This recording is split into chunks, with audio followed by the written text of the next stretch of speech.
Hello, welcome to our first episode of ZTV's medical series. Dr. Evan Malone is a physician that specializes in internal medicine. He also is captive to the firm and helps us in our cases, advises our clients, advises us as lawyers and staff on our injury cases. Today's topic is cervical strain. Dr. Malone's cervical strain is something that we hear a lot of with motor vehicle accidents. Many people are involved in a motor vehicle accident, they go to the ER and they get this diagnosis, cervical strain. What is cervical strain? Okay, well, you ever heard of sprained ankle? It's that with your neck, okay? Your cervical spine starts at the base of your skull, goes down to just between your shoulder blades. So that's your cervical spine, you strain that, and it's not a fracture, it's not anything worse, and it's just inflammation and soreness from a deceleration or a quick change in direction. And then the paperwork you get from the ER will have some canned language about what your diagnosis is, and many times they'll print out these documents that say cervical strain. Yep. What does that mean and what does it not mean?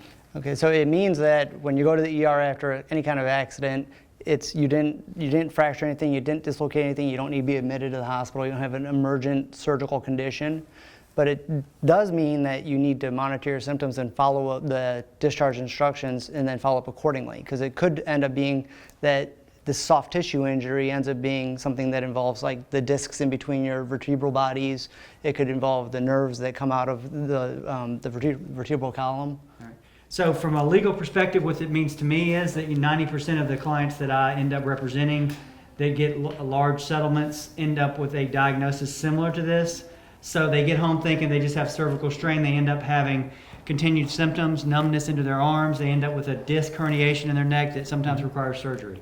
So where we are with this is that cervical strain doesn't necessarily mean then that you don't have anything complicated going on. Exactly. God willing, there is nothing worse than that, but it means that you need to remain vigilant, look for red flag symptoms, things like you mentioned where the tingling, numbness, any kind of neurologic, something not adding up. Shooting pain. Yeah, that's when you may need to report back to the ER, but it's also stuff that you would report to your physician when you follow up. All right. To learn more about cervical strain or lawsuits associated with cervical strain from a car wreck or any other kind of traumatic injury, you can find us on the web at zarzaurlaw.com. Of course, you can call us at 855-HIRE-JOE. Thank you.